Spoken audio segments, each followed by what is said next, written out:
বড়সড় অগ্নিকাণ্ডের হাত থেকে রক্ষা পেল ময়নাগুড়ি সুভাষনগর হাই স্কুল।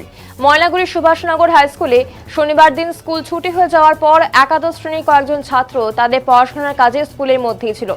হঠাৎই ছাত্ররা লক্ষ্য করে যে স্কুলের বইয়ের গোডাউন থেকে প্রচন্ডভাবে ধোঁয়া বেরোচ্ছে।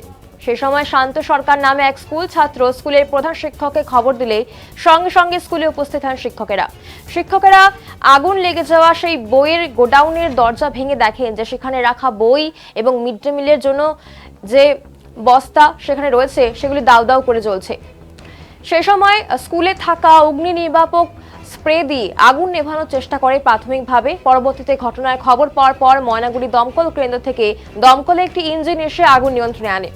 স্কুলের প্রধান শিক্ষক মলয় শিকদার জানিয়েছেন, ক্ষতিগ্রস্ত ঘাটতিতে মিড ডে মিলের বস্তা পাশাপাশি স্কুলের বইপত্র রাখা ছিল। দীর্ঘদিন থেকে ওই বস্তাগুলি নিয়ে যাওয়ার জন্য তারা ব্লক অফিসে চিঠি দিয়ে জানিয়েছিলেন, কিন্তু ব্লক অফিস থেকে সেই বস্তাগুলি নেওয়ার কোনো উদ্যোগই নেওয়া হয়নি। এদিন এই বস্তাগুলি না থাকলে হয়তো এত বড় অগ্নিকাণ্ডের ঘটনা ঘটতো না, এমনটাই জানিয়েছেন তিনি। ময়নাগুড়ি দমকল কেন্দ্রের এক আধিকারিক দিলওয়ার হোসেন জানিয়েছেন, প্রাথমিকভাবে অনুমান করা হচ্ছে যে শর্ট সার্কিট থেকেই এই ঘটনা ঘটতে পারে। ঘটনায় এলাকায় চাঞ্চল্য ছড়িয়েছে, যদিও এই ঘটনায় কোনো হতাহতের খবর নেই।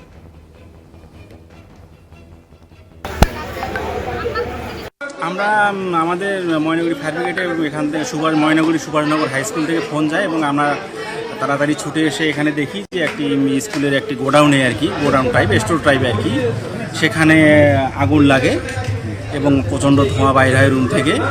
তারপরে আমরা সেই আগুন নিভিয়ে ফেলি এবং ওখানে অনেক জুট থেকে শুরু করে বই থেকে শুরু করে খাতাপত্র, চটের বস্তা থেকে শুরু করে সমস্ত কিছু ওখানে ছিল। তো তারপরে আমরা সবাই মিলে আগুনটাকে নিভিয়ে ফেলি। আমাদের স্কুলের ওই গোডাউন আছে, যেখানে পুরনো খাতাপত্র, মিড ডে মিলের বস্তা এইসব রাখা হয়। কিছু পুরনো সাইকেলও আছে, সেগুলো রাখা হয়। ওই ঘরের দরজার ভোগা দিয়ে দেখা যাচ্ছে ধোঁয়া বেরোচ্ছে। তো স্বাভাবিকভাবেই মাস্টারমশাইরা ভীত হয়ে ওঠেন, ফায়ার ব্রিগেডে খবর দেন, থানায় খবর দেন। আমরা সবাই ছুটে আসি।